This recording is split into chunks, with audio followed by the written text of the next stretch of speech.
Hello, and welcome to the Smut Show, a weekly podcast from your new internet book besties. We discuss all things spicy books and mix in a little bit of motherhood, life, self-care, and everything in between. So sit back, grab a beverage, and let's chat.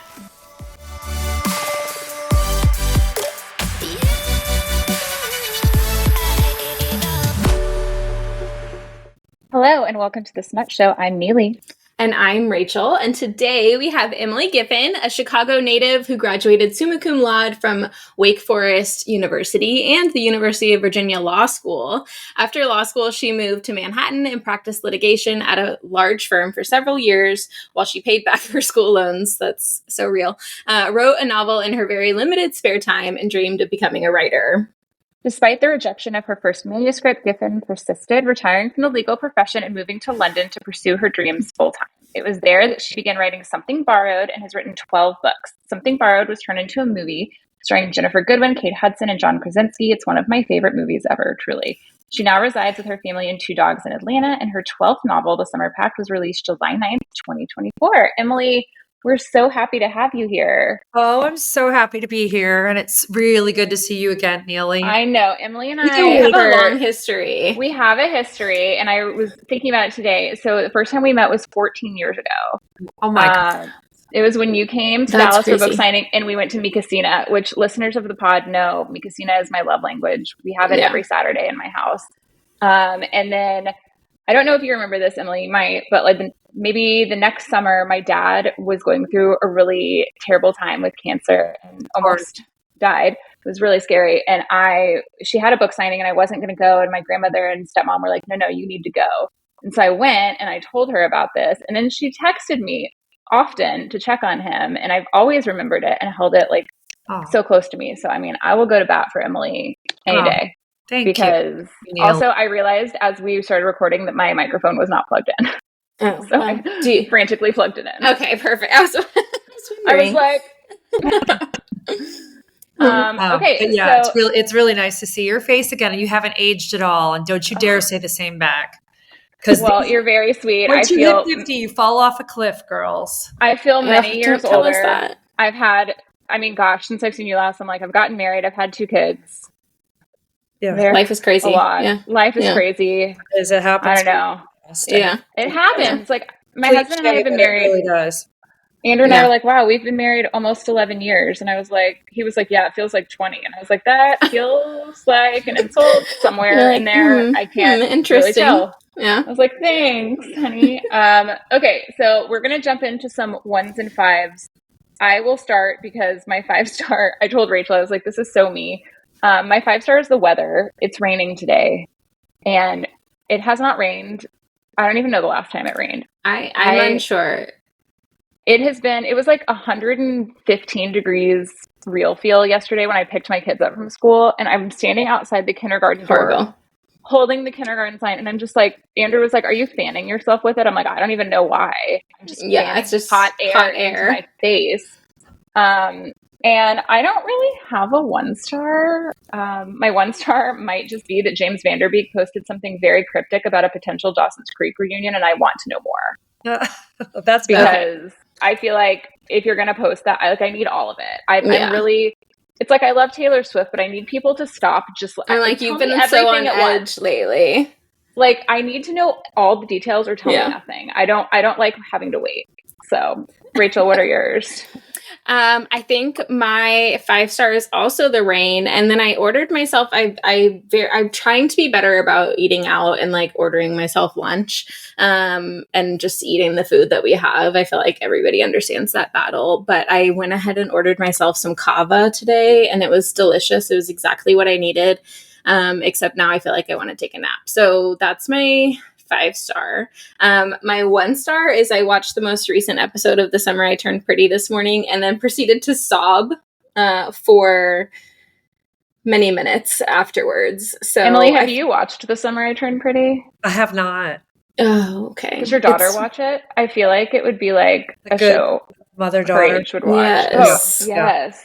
For sure. It's just so good. It really got me this morning. I don't know. I feel like I just needed a good cry anyway. It's one of those I was going to say it's one of those days. It's one of those like months, but it just felt, it felt very cathartic to get it out. So I love that. Yeah. What about you, Emily?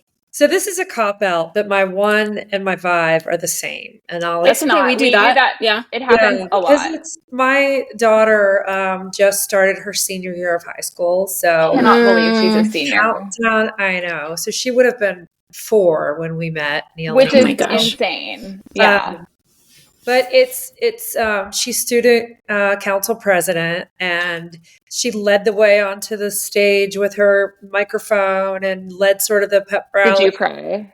I did not, and that's part of the 5. I'm trying to turn this into. I'm trying not to be the trope of the senior mom, which I very much was when my sons graduated. They're twins, so I lost 2 of the 3 kids in 1 year, and that's the language. I need to not say that. I didn't lose them. They went on to have a great experience, and I'm, hearing all about it, and it's a thrill. That's what I'm telling you. Are they juniors in college now? They're seniors. Yeah, you've got 2 already seniors. Sets of seniors. It's yeah. So I have, and this is what I told them. Originally, Harriet repeated the 3rd grade because I pushed her ahead because I looked on the calendar. Neely, this feels like something you would do. I looked at the calendar back in like 2010 when she was in the 3s preschool. And I said, we got to push her ahead because otherwise there's a scenario in which in May of 26, we will have 3 children graduating from 3 different schools on the same day. And 1 child won't have a parent at their graduation. And my husband, that is crazy. So valid. Yeah. That is so valid. He was like, we're really planning for 2026, and here we are. And the reason that she repeated the 3rd grade, so now they all are graduating this May. But she's like, I tried so hard to not have this happen. But the twins, at least, my twin sons at least are at the same college. So that brings us to 2 days. And I already looked, and we have a graduation from Columbia University on Monday, and the Harriet graduates the Saturday before, so we're good. Okay, we're good. That's still, man, but it did feel at moments like a 1, especially when I saw some of my dear friends like crying and like, how are we going to get through this? And we only have a year left. But I said we have to celebrate every moment of this. It's a special year, and so I'm really trying to approach. The good news is you don't have 3 college tuitions at once. So that's nice. That's true. Yeah, I just have 8 straight years of it. Yeah. I mean, my daughter just started kindergarten last week, but this is the first year in 7 years I haven't had a private preschool tuition. And I'm like, people are like, well, what are you doing with the money? I was like, I don't know. They're in like 35 extracurricular activities. Yeah. So it's gone somewhere. I mean, it's going to all the places. Definitely expensive to have children. And there's a lot of validity to those who choose not to be a mother or choose to only have 1 child. It is expensive. And a couple of my friends' kids transferred to different like private schools in the area this year. And because I'm nosy, I was like, I wonder how much that costs. And I was looking up one of the schools and I'm like, Jesus Christ. Yeah. Like, it's a good thing we've got good public schools around us because it is. Yeah, you guys, you do. Yeah. It's crazy. Truly. Yeah. Truly. Like, great news. But yeah, I mean, but I have a friend who has 4 kids in private school. I know. And I'm like, just had like a visceral reaction to that. Yeah. Okay. I don't have a recent read, and my recent watch is the same as Rachel's. I watched The Summer I Turned Pretty this morning, and then I had to go into a meeting, and with 8 minutes left in the episode, and I'm like sitting in my car outside the meeting, like realistically, can I be like late to this? Because I need to finish this episode. I was also texting my daughter's kindergarten teacher about it, and I'm like, it's okay. I looked at the schedule. I know their kids are at lunch right now, so it's fine. That's fine. She does recaps of the episodes on her Instagram. I love that. That's so cute. But yeah, I have not watched anything else other than TikTok. So TikTok will suck you in. That's we talk about this all the time. I get like very into Rush Talk, like Bama Rush, the different school sorority recruitments, and I was like, I need this to not be a thing anymore, so it doesn't overtake my evenings. You haven't talked about it very much this year. Well, because Taylor, the middle of During the Rush, Taylor was like, I have a new album out. And then my whole FYP was just Taylor Swift stuff. And I was like, I don't know. Now it's all dogs. And I think it's the world telling me that Andrew and I need to get the kids a dog, which they're pushing hard for. It's being discussed because Liam especially is like, I'm shook. So we're going to get a dog, right? I know. I didn't grow up with a dog. I've never had a pet. I know. I'm like, you are not an animal person.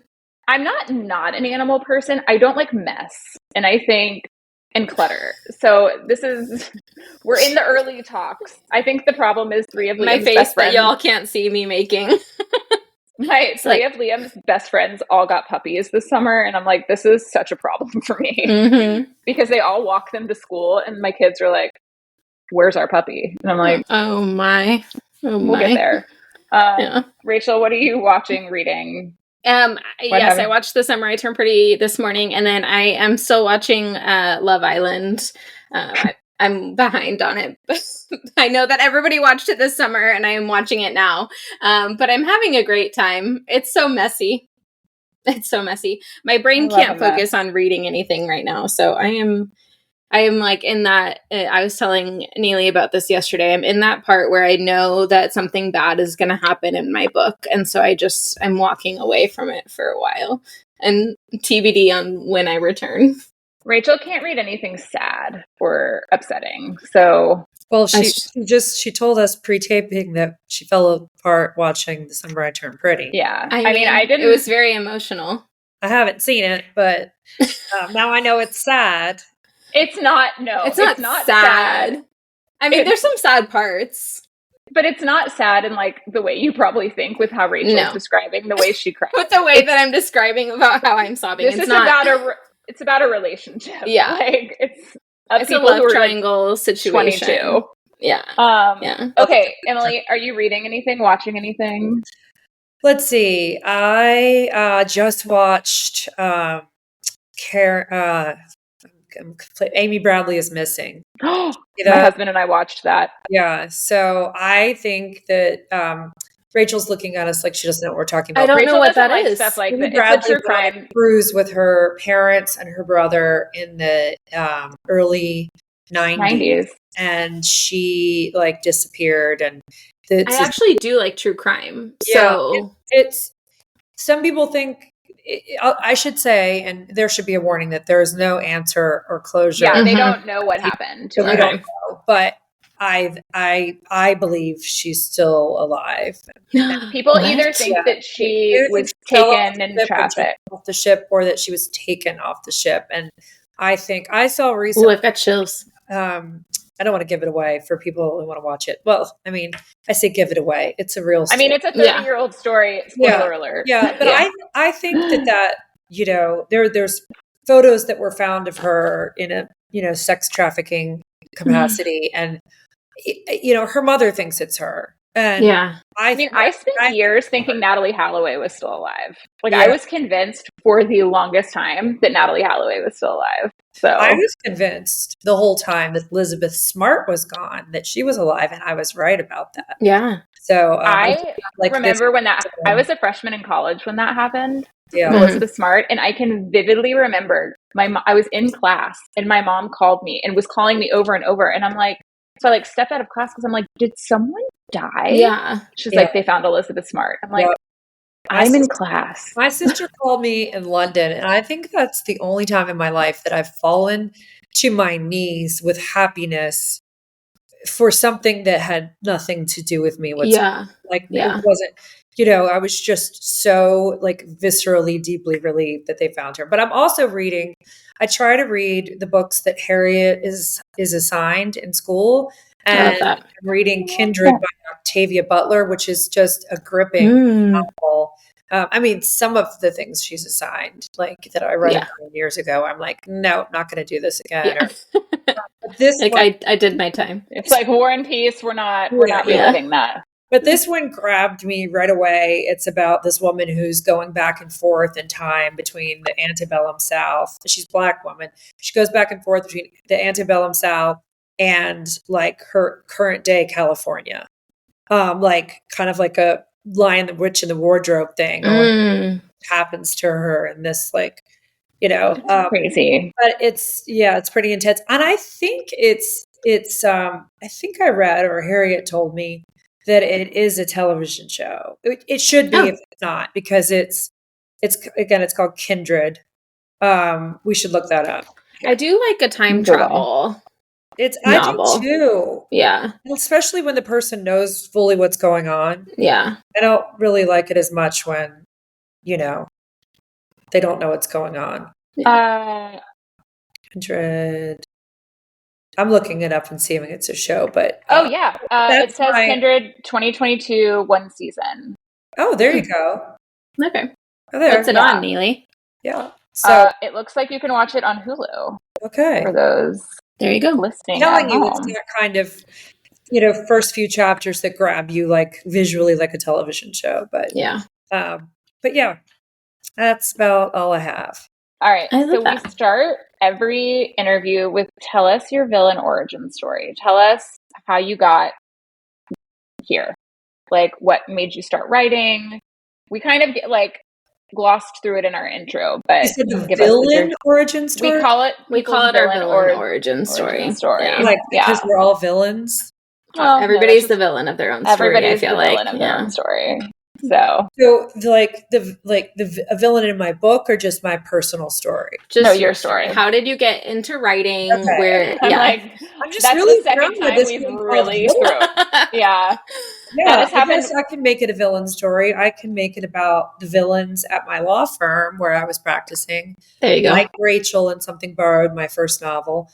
And there were some villains that impacted my daily life so much that I started to write a novel in my free time. And after a year of writing said novel, actually more like 4 years of writing that novel, I got an agent and it was rejected. And then I decided that I didn't want to take another 4 years to write another book. So I left my job as a lawyer and I moved to London and I started to write what became Something Borrowed. The working title for that was Rolling the Dice, which it worked. The OGs know that. Yeah. You've been around for a while. But that was the title. And then at the same time that I was writing, this was the early 2000s, because I moved to London September 15th, 2001. So it was like the 16th. It is really wild that you moved to London 4 days after. That is wild. I think it was 5 days after. It was Tuesday, Wednesday, Thursday, Fridays.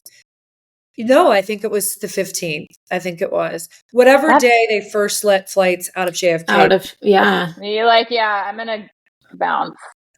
So, but at the time, alongside that tragedy and everything that was unfolding in the world, there was also an explosion of the genre formerly known as chick lit.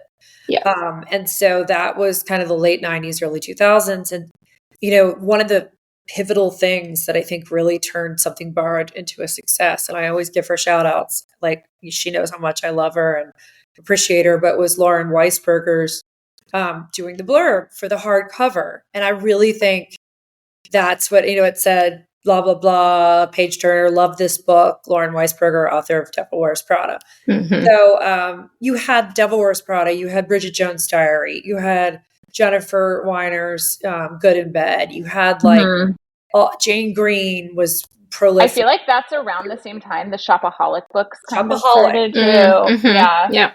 Yep. So all these books. So my editor at the time, who was very, very savvy, and now is the publisher at St. Martin's Press, sort of said, Rolling the Dice sounds like it's a memoir on a older man gambling edition. Yeah. Like, can we do something younger and fresher and more chick-litty? And I mean, all I could think of, and if you know Something Borrowed, if you watched the movie or read the book, all I could think of was my best friend's wedding, which of course was taken. Yeah. We were literally talking about my best friend's wedding yesterday. That's a great classic. But I was like, okay, wedding. And then I'm like, oh, Something Borrowed, like double entendre, borrowing the fiance, borrowing, wedding imagery, and she loved it. So we slapped a pink cover on it, put a sparkly diamond ring on the front, and we were good to go. And you have no idea what you're about to get into because you're like, it's not what I pictured, because the book and the movie is a little bit like there's moments of like darkness, and it's like we all as women can relate to whether it's a frenemy or a friendship that turns toxic, or just a loss of a friendship because your life goes in very separate directions. It's like a breakup. I mean, it can be, well, it's all over the map. It can be bittersweet. It can be rage filled. It can be all sorts of things. But I think some friendship breakups can actually be harder than relationship breakups. Like I have had a friendship breakup that affected me way more than any relationship breakup I've ever. And looking back, it was very toxic. And I think sometimes at the time you don't realize that because it's just what you know. But I found, so when I read Something Borrowed, I had bought it randomly. It was like definitely in my judging a book by its cover phase of life, which is I went to Barnes and Noble and I was like, it's pink and it's cute. I'm going to read it. And I got the flu and I read it, and I sent my boyfriend at the time and I was like, she has 3 other books. And I was like, can you go to, I'm sick. Can you go to Barnes and Noble and get them for me? And I read all 4 of the first 4 books that you wrote in like 3 days, maybe. And then made it my whole personality, as I do. Still. When I read a book that I love, it's still how I function as a person. If I read a book and love it, it will be, there's a book that I've talked about so much on this podcast. I'm sure people have made a drinking game from it. What book is that, Neely? You with a View by Jessica Joyce. Oh, okay. Have you read? I've got to read that. You've got to changed my life. It's literally like, listeners, take a drink. Take a drink. I love that book so much. But when I read, and I've read Something Borrowed and Something Blue, like probably 20 times at this point. But I don't remember though, how far apart did they come out? 1 year. Oh my gosh.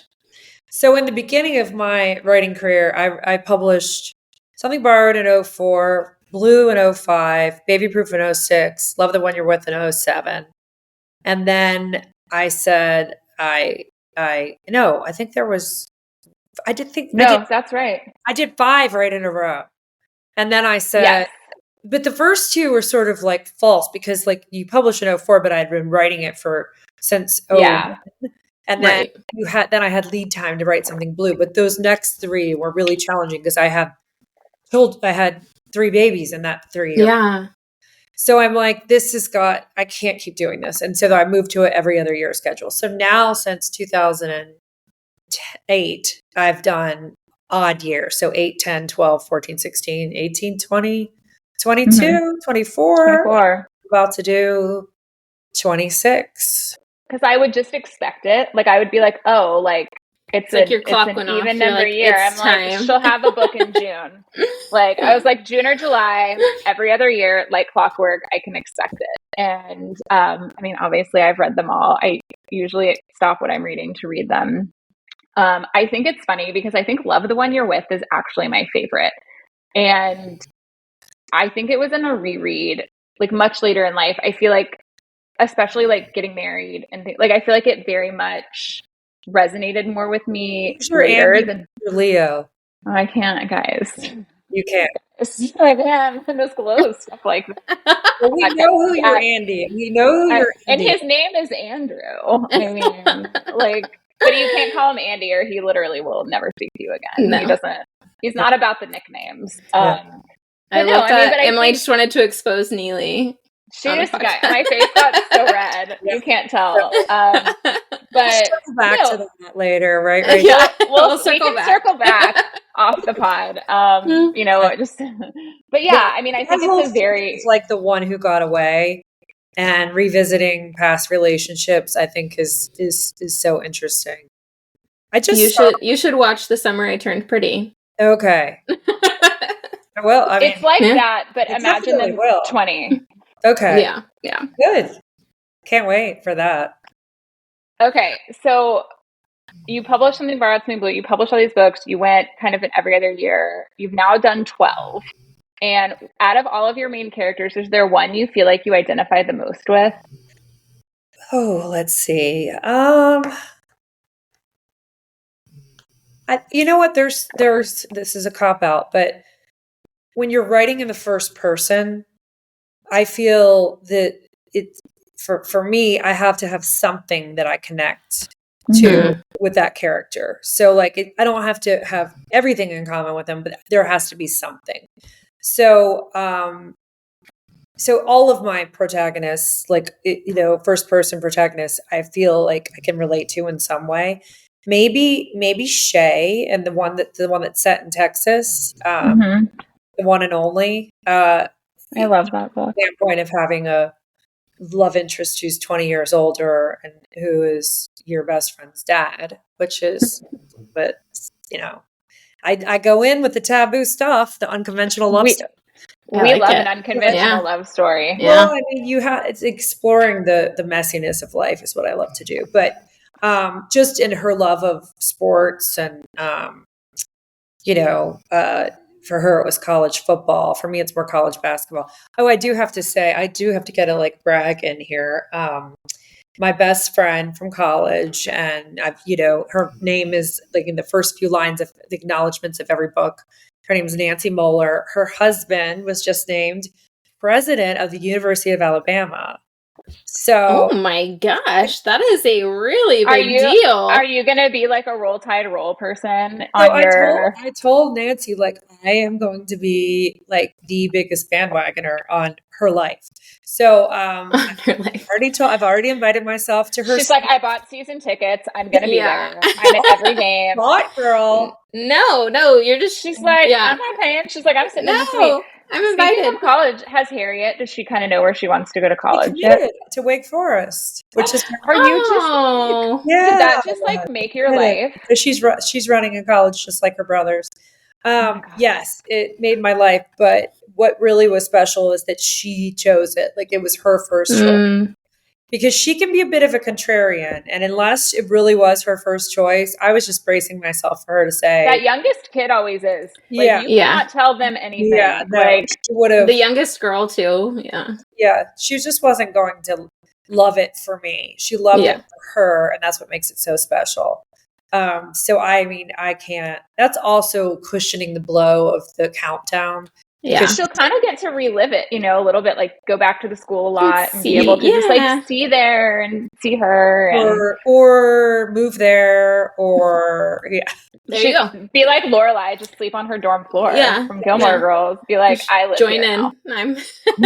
I told her that I wouldn't move there until junior year, but I'm seriously, I would do it to not to follow her, but just because I love Winston-Salem. But I love Atlanta too, so who knows? Yeah. Maybe get a little condo there. Yeah, that'd be fun. We'll see. I love that. Is there a trope that you haven't written that you're just like dying to write? Or something taboo that you haven't explored yet?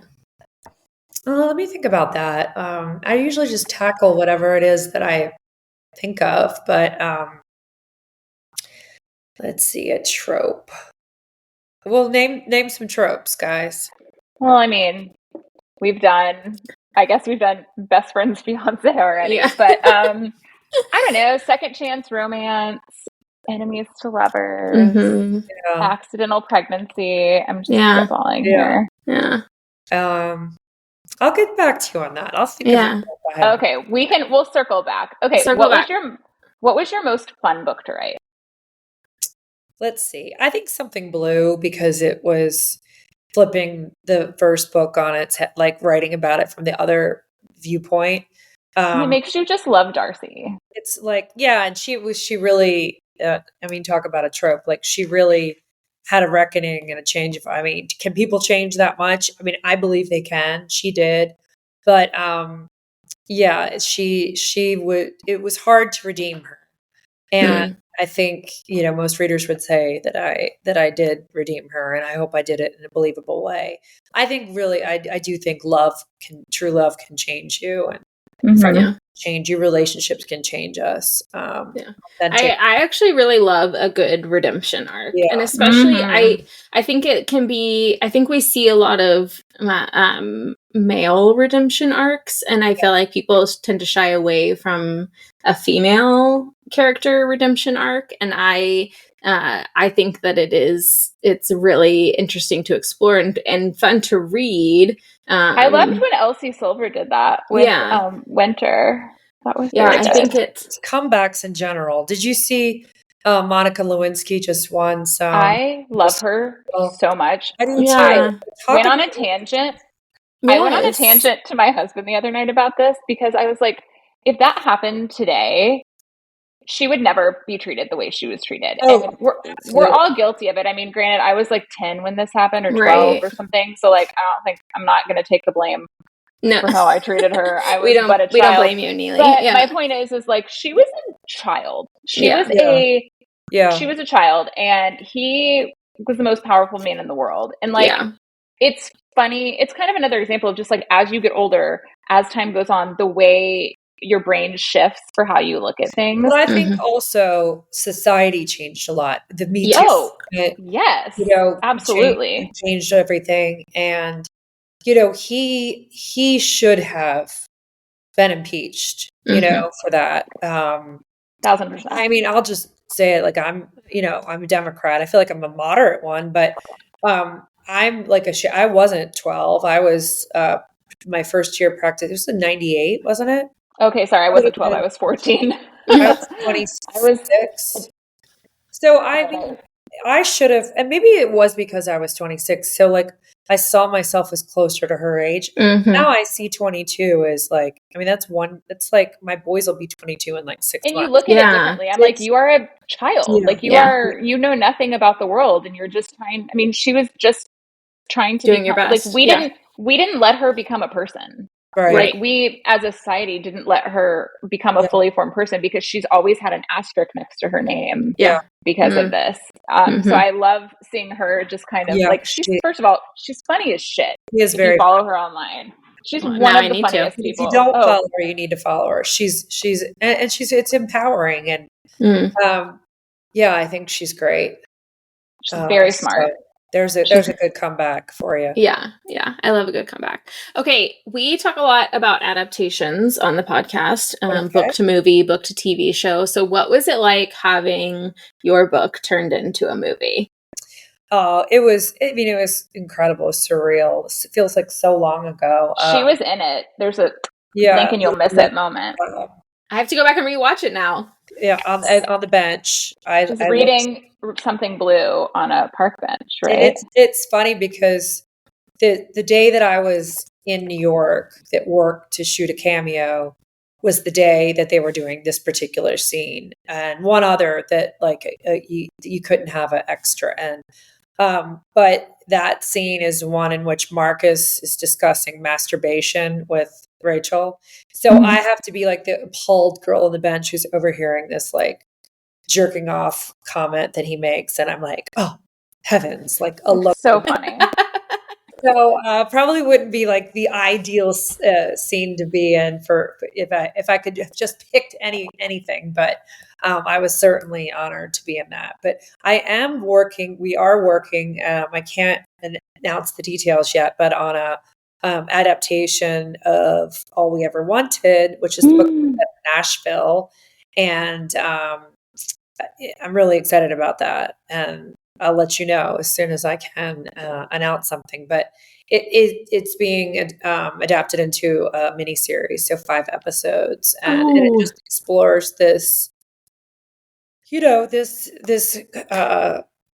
dilemma of how much do you protect your children, how much do you let them fail, how much do you make them hold them accountable for their mistakes, particularly when they're in this like privileged world. It examines like race and very timely. So I'm excited about that, and involved just on the margins. I've spoken to the writer a few times, and because I've got to finish my own book here. Well, and I feel like it's interesting because like book to movie adaptations, book to TV show adaptations aren't new. This has been going on forever, but I definitely feel like with the romance genre, with women's fiction, things like that, it's happening so much more now. And with all these streaming services and different ways, I mean, because for a long time it was like you were either like a mini series on ABC or something, or you were a movie. And now,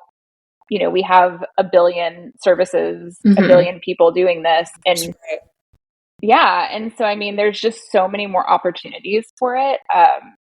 Finally, they're giving us the content that we love as women, finally. We don't need these crazy plot twists. We want relationships explored. We want to feel something. And we don't want to feel. We talk a lot about the shame. Like, a big reason we started this podcast is that we always felt like books that we liked, you're kind of shamed about, right? Like, it's kind of like, oh, like it's just like a beach read, or like a little like, oh, you kind of hide behind it. And we're like, oh, no. I know, Neely.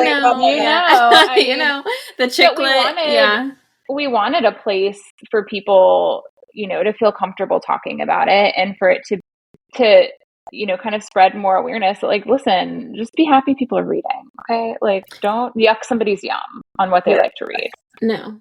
And we'll rally as women behind these things that we love. I mean, you're seeing that now. It's so interesting because, I mean, everyone knows this, but it bears repeating that Jane Austen was considered like lowbrow, like, it's crazy. Like, because look how she's viewed now. So I think people just want a good story with good characters, relatable situations, or just feeling like you're in someone else's shoes for a story. And that's what I love to do. So I traumatized Andrew when I made him watch something borrowed because he doesn't like to watch things that involve cheating. Like, he won't watch the movie The Breakup because it's sad and has a breakup, and he won't watch anything where somebody, like, Andrew loves like a good rom-com, loves a rom-com. Okay. He is down for a rom-com. He is not down for me tricking him and telling him that he's really going to love the movie. And then he's like, he just cheated on his fiance. I'm like, but it's fine because like really they're supposed to be together. And he's like, I was like, just watch it. Like, it's fine. And he's like, at the end, he's like, yeah, but like, he still cheated on her. And I'm like, well, that's not the point, Andrew. We need more Andrews in this world, I would say. I mean, truly. I mean, he's not wrong. I mean, it's his favorite movie. I'm fine roasting him. His favorite movie is The Parent Trap. So, like, that is so wholesome and sweet. Yeah, it is. He's very wholesome. Like, his comfort movie when he is upset is to watch The Parent Trap. I have a hard time watching it now because of Natasha Richardson. Same. I mean, my son's name is Liam. We love Liam Neeson. Like, but I will tell you, I am a really big fan. This is such a tangent of this Liam Neeson, Pamela Anderson potential relationship that's happening. Yeah, I'm like, yes, I approve. Like, good for both of them. We love it. Speaking of a redemption arc, I love me a Pamela Anderson. Oh yeah, redemption arc. I love seeing her. She is just so.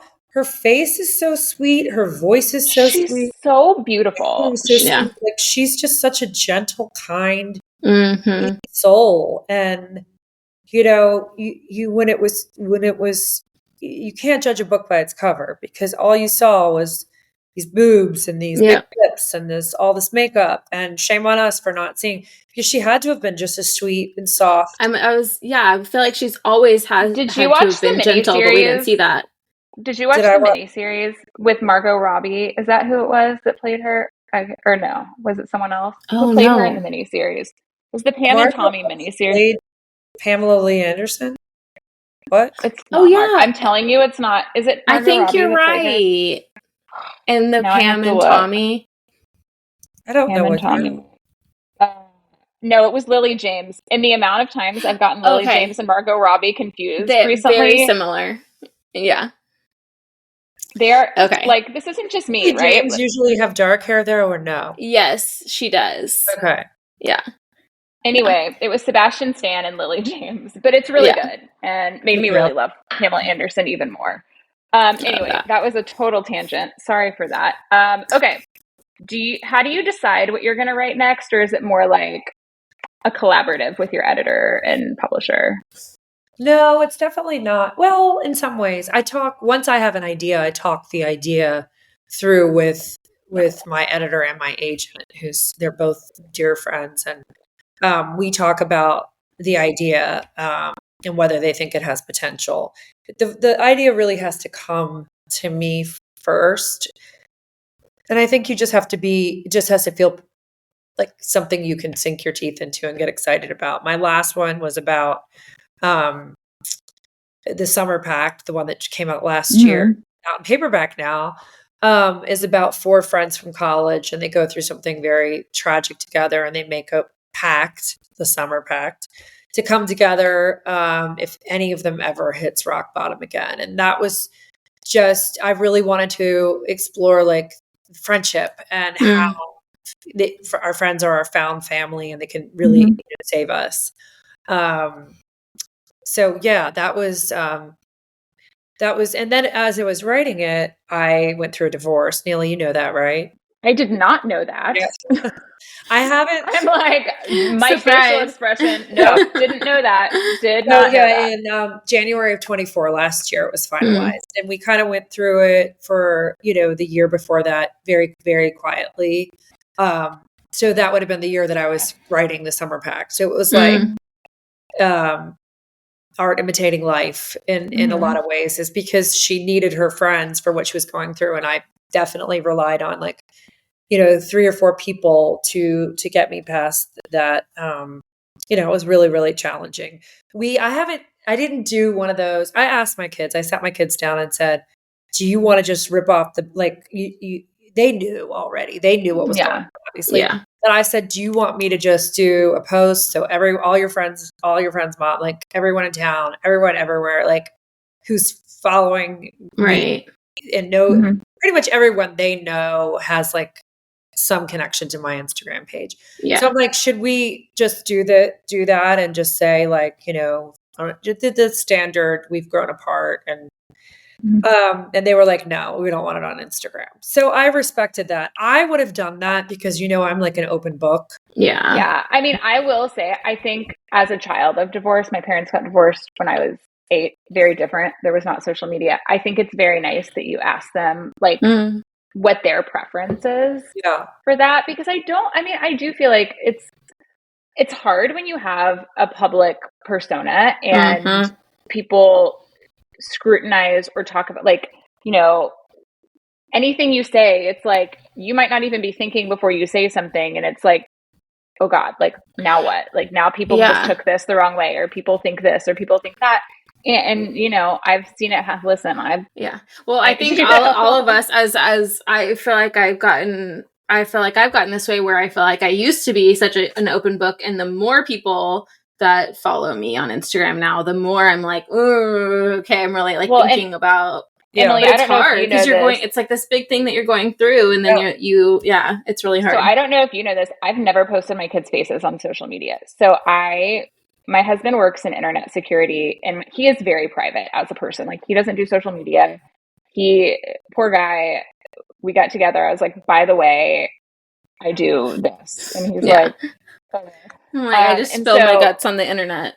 When I got pregnant with our son, we talked about it, and I had already started to get kind of uncomfortable with the amount that some influencers were showing kids just from birth. And I was like, I don't think this is me. I don't feel like I can do this. And we decided that we just would never show their faces. And so I've never shown their faces on my public Instagram. And I've even had people be like, why don't you show their faces? Do they have something wrong with them? And I'm like, that's why I don't show their faces. That's why you people are crazy. That comment right there. Very, very personal decision for sure. Well, and there are times I look at them and I'm like, God, you're so cute. I want to show people how freaking cute you are, but I'm just not going to do that. So I think it's nice that people like you, respect their kids' privacy. And you are an open book. I mean, gosh, I love when something happens with the royal family, because I just go to Emily's page and I'm like, I'm going to just get my news here because I know you love it. I'm actually going to London for the first time in 6 weeks. I've never been. Amazing. You're going to love it so much. We're going to London, and then we're going to Italy for a week. But just the 2 of you? Mm-hmm. Yeah. It's the longest we've left our kids, telling the public. I'm like, by the way, I'm going to be out of town. I'm not saying when I'm going, but yeah, we're going in October. We had talked about doing it last year for our 10-year anniversary, but I wanted to wait till my kids were at the same school. so that grandparents had a bit of an easier time. That was thoughtful. With drop-offs and pickups. Well, I mean, we're going to be gone. You know, Neely, she's planning it.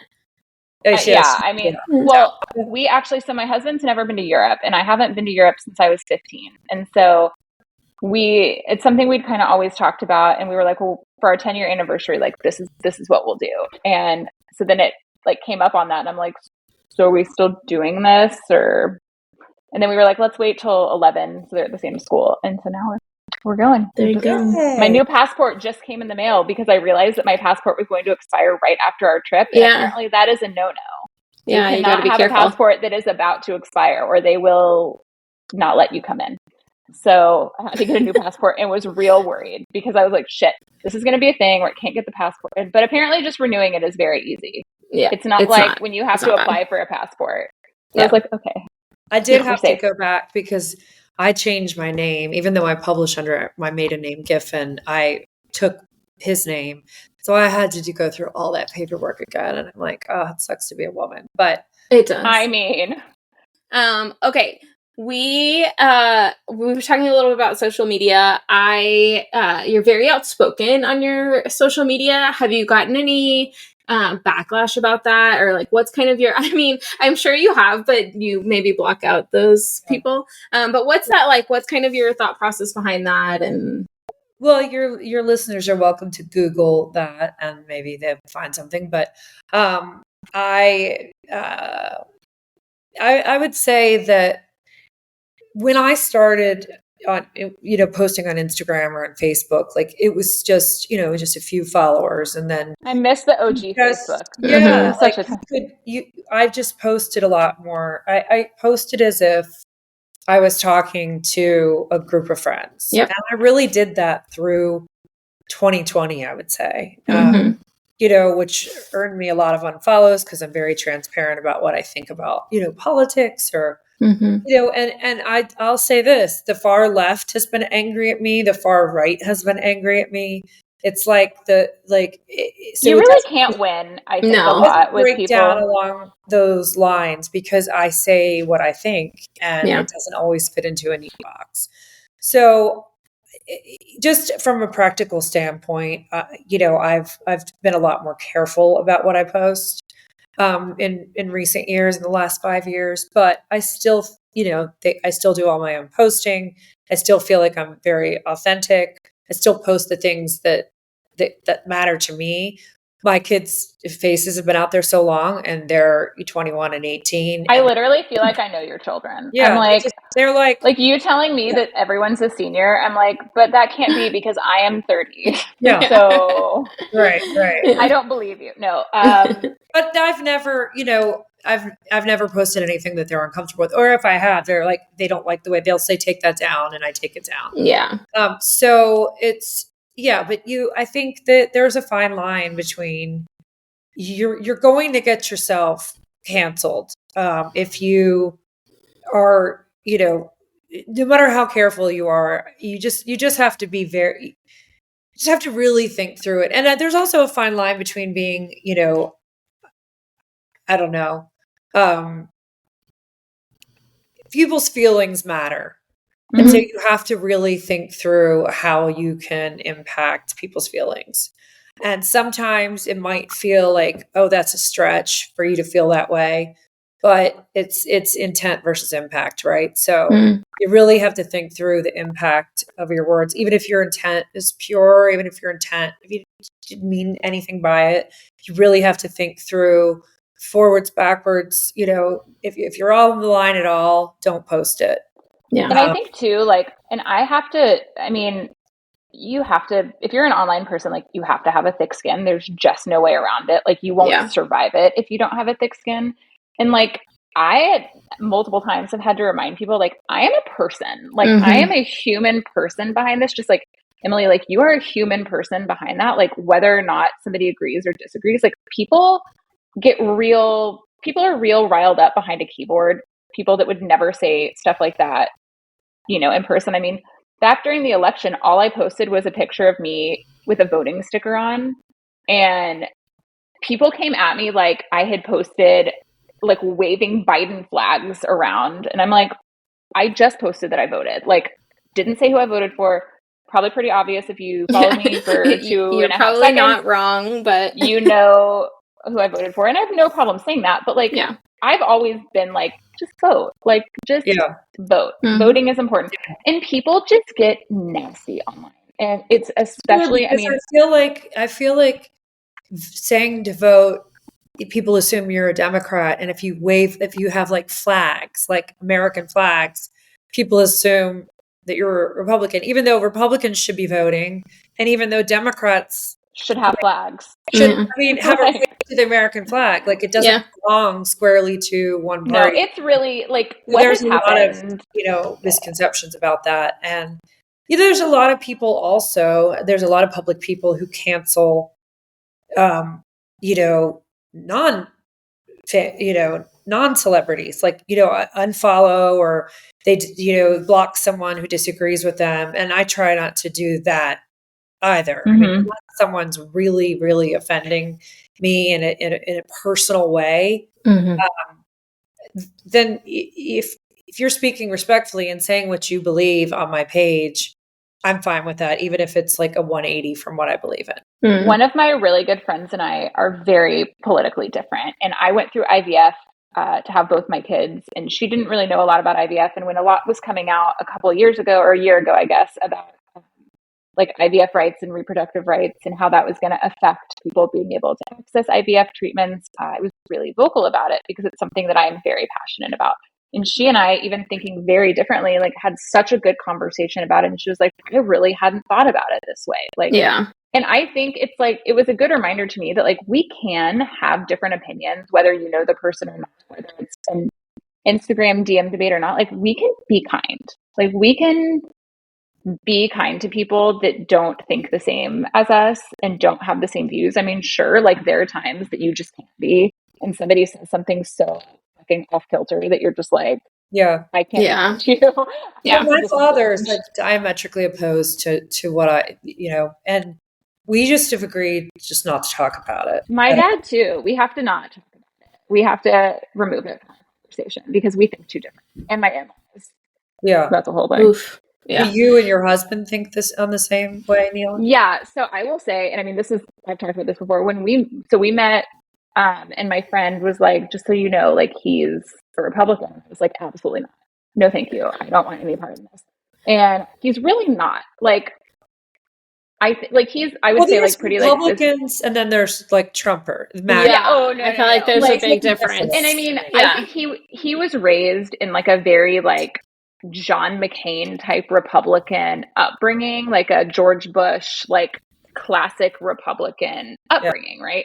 I was raised in a very classic Democrat upbringing. And I would say like we agree on about like 80% of things. And of those 80%, it's like the big stuff, like we are very aligned with. And there's some stuff that like he's come a little more left with, thankfully.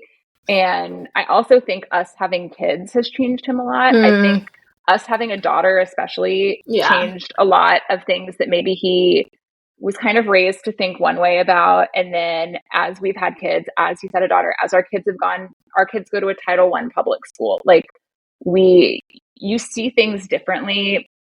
I mean, this, like, I've said this multiple times in this podcast, like as you get older, as you go through certain things in your life, your life experiences are totally different. And I mean, our kids go to a school that has 66 different countries represented. And it's very hard to see that every day and not like think a certain way because think that the world is bigger than the United States. Yeah, like you have, like, I mean, my daughter is in a class with a child in a wheelchair, and it's the first time she's ever been exposed to that. And she does not look at her differently. She's like, this is my friend. And like, she sits at a table in kindergarten with two kids who don't speak very good English. Like, and this is very new for her because she went to a private Episcopalian preschool where like it was predominantly like white neighborhood kids. And so it's just, but she's not looking at it any different. And I'm like, that is why we send our kids to this school. That is why this is so important to us to have this diverse upbringing for them, because I had such a diverse upbringing.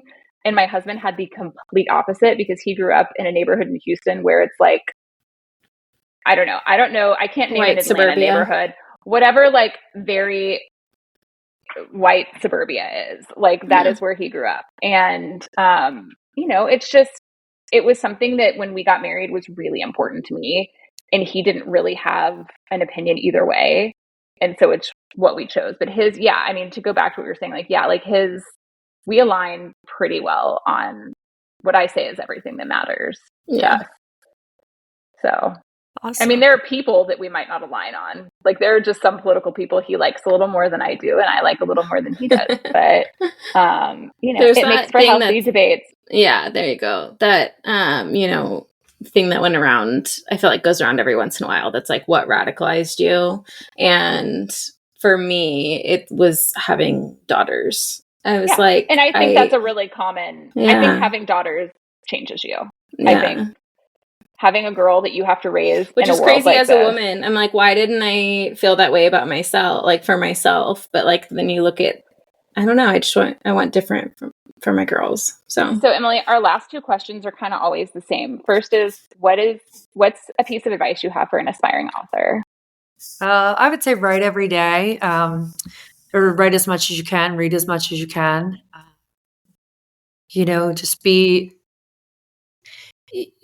Don't be your harshest critic. It's really hard. I still am my harshest critic, but be gentle on yourself because you have revisions. You can always revise. The first draft is always bad for everyone. So that's my advice. And then our last question that we always ask people is, what is a have to read book you always tell people about? Oh, geez. Have to read book. Other than like the classics that everyone already knows about. You should have told me these questions in advance. It can be a classic. It's whatever you tell people that they have to read. If somebody texted you and was like, Emily, I need a book. Give me a book to read. What would you say? Well, it wouldn't be the same as the question that you just asked. Yeah. But I would say, a pivotal book for me was A Member of the Wedding by Carson McCullers. So I'll say that. Tell me about this. Go read it. I know. I'm like, well, now I'm like, you just told me, so now I'm gonna Amazon. A have to read book. Yeah. Yeah, I'm gonna have to Amazon that. Okay. There you go. So a way that we kind of end with people is we do like a 4-question rapid fire, this or that. So we give you 2 things and it's just you pick one. Okay. All right. I'll start. Champagne or espresso martini? Champagne. All right. Hanging out at home with your kids or a night out with girlfriends? Kids. All right. Kate Middleton or Queen Elizabeth? Oh, you can't. Nothing. No one will ever top Queen Elizabeth. There you go. Okay. And then this is Welcome to the Smut Show. So our last one. I love Catherine, the princess. Okay. Okay. Oh, sorry. Go ahead. And then I'll say what's your last one? Well, okay, so our last one is a pick your praise because this is the Smut Show podcast. So, good girl or look at me. Like a sexual in bed phrase if you're reading it in a book. Like what do you prefer to read? Like, do you want a male main character to say to the girl, look at me, or good girl? Well, if I'm reading it, I'd rather be the good girl. That's just deeply embedded in, I think the DNA of Gen X, like you want to be a good girl. But I would say, look at me is probably more interesting. Although the good girl can have, is a great setup for, plot Something Borrowed is a good girl that turned into a look at me. So there you go. I love it. And I know this is not related, but since we were talking about the royals, so my kids' names are William and Charlotte, and when Kate Middleton had Princess Charlotte, my husband and I were trying to get pregnant and hadn't gotten pregnant yet. But one of my friends texted me. She's like, are you okay? And I was like, I'm still going to name my daughter Charlotte. I'm still using it. I'm not naming her Charlotte because Kate Middleton did. But I've got to do one final story. I predicted her name. Charlotte. Elizabeth Diana. I remember you did it. Because you talked about it on a website that said guess, and I wrote Charlotte Elizabeth Diana. And her name is Charlotte Elizabeth Diana. Wow. We have to end there. Yeah, that's a claim to fame right there. I will say though, just I was like, if I don't have a daughter, I'm going to hurt myself. Okay. Well, Emily, tell everybody where they can find you. Where can they find you? Emily Giffin, author. It's no R in Giffin. So it's not Emily Griffin. It's Emily Giffin, author. Emily Giffin. Yes. So come on over and join the fun. Yeah. And you can find me everywhere at Neelykins, except TikTok where I'm Neely Moldovan. And you can find the podcast everywhere at Smut Show Podcast. And you can find me everywhere at Rachel_M Lewis. And Emily, thank you so much for coming on. We really appreciate it. It was so fun. And Neely, amazing to see you again. It was so good to see you. I really appreciate it. Hi. Yeah, I will. Thank you so much, guys. We'll talk to you next time. Absolutely. Bye.